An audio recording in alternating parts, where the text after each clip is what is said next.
The fluorescent lights of the long, empty hallway hummed, casting a sterile, almost ghostly glow on the polished linoleum floor. It was late, well past midnight, and the building had settled into a deep, heavy silence. Maria was the only one left on her floor, just finishing up a report that couldn't wait until morning. As she packed her bag, the silence was suddenly broken.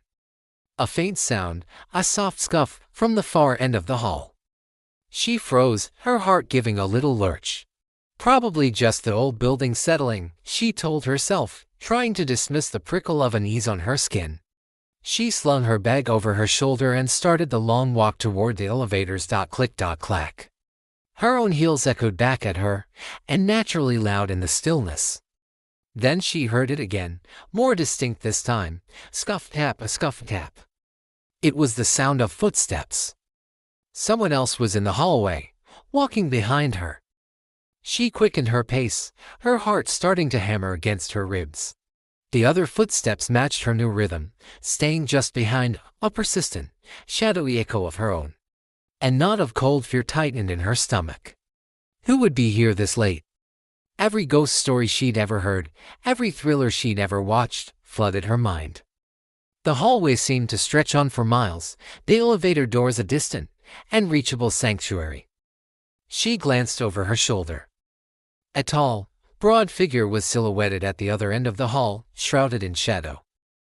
That was enough. Panic took over. Maria broke into a run, her heels slipping and sliding on the slick floor. The sound of her own ragged breaths filled her ears, mingling with the frantic clatter of her shoes. Behind her, the other footsteps sped up too, heavier now, more urgent. It sounded like they were chasing her. The air grew thick, each gulp a struggle. The elevator button seemed to mock her, so close yet so far. Her mind was a whirlwind of terrifying possibilities. Why were they chasing her? What did they want? The world narrowed to just the pounding in her chest and the terrifying sound of pursuit getting closer, closer. Finally, she reached the elevator bay, jabbing the button with a trembling finger. The doors slid open with agonizing slowness. She scrambled inside, frantically pressing the door close button, her eyes locked on the hallway.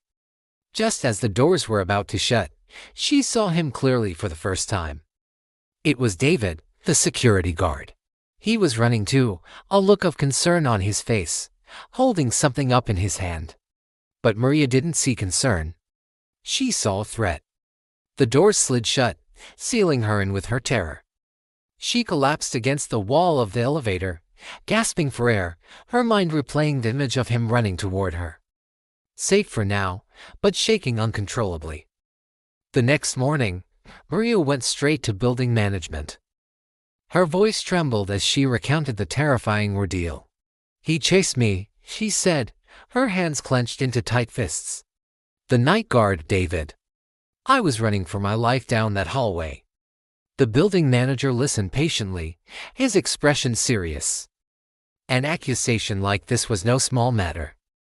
David, a quiet man who had worked there for over a decade with a flawless record, was called into the office. He looked completely bewildered. "Chased her?"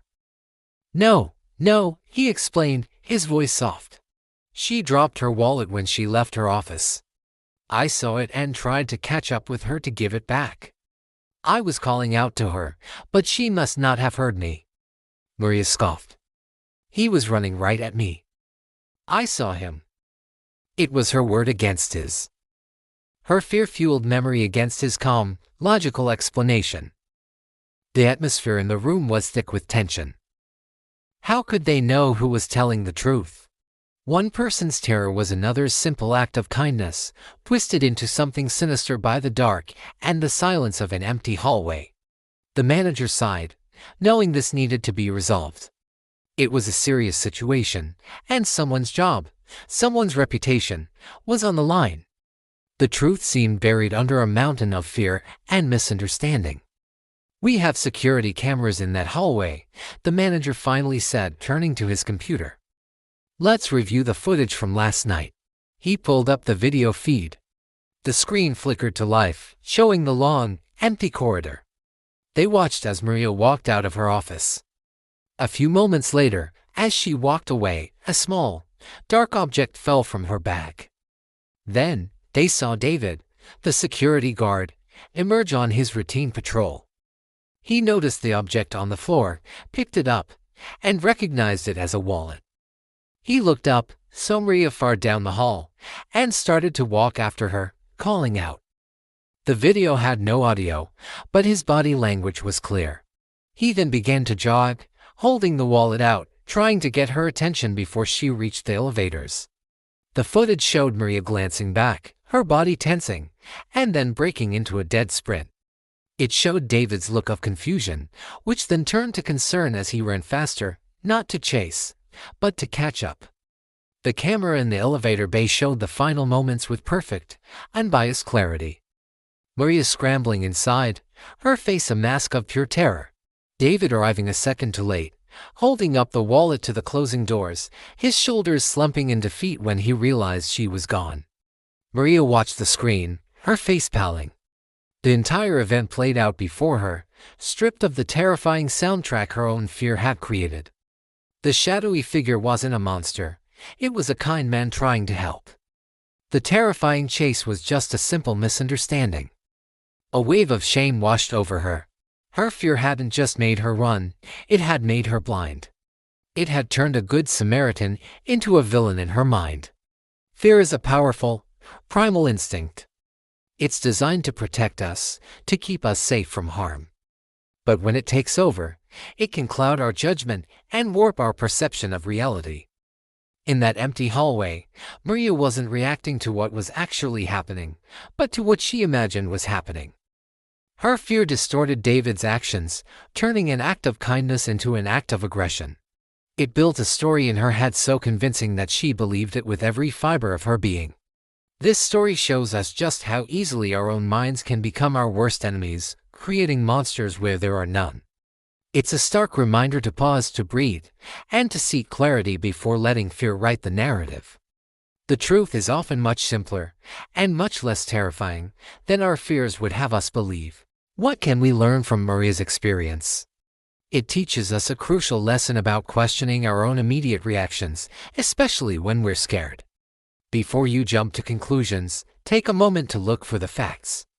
In Maria's case, the camera footage was the undeniable fact that changed everything. In our own lives, we may not have a camera, but we can still seek out more information. We can ask questions. We can consider alternative explanations.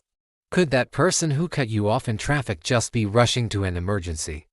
Could that vague text message have a meaning you're not considering?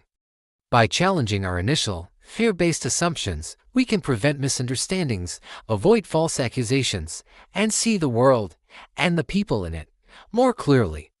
It's about giving others the benefit of the doubt, and trusting in facts over fear. Thanks for watching our story today. If this lesson resonated with you, please share it with someone who might need to hear it. Remember to hit that like button and subscribe to Moral Compass 01 for more real stories that teach us real lessons about ourselves and the world around us. Stay safe, stay curious, and always seek the truth. We'll see you in the next video.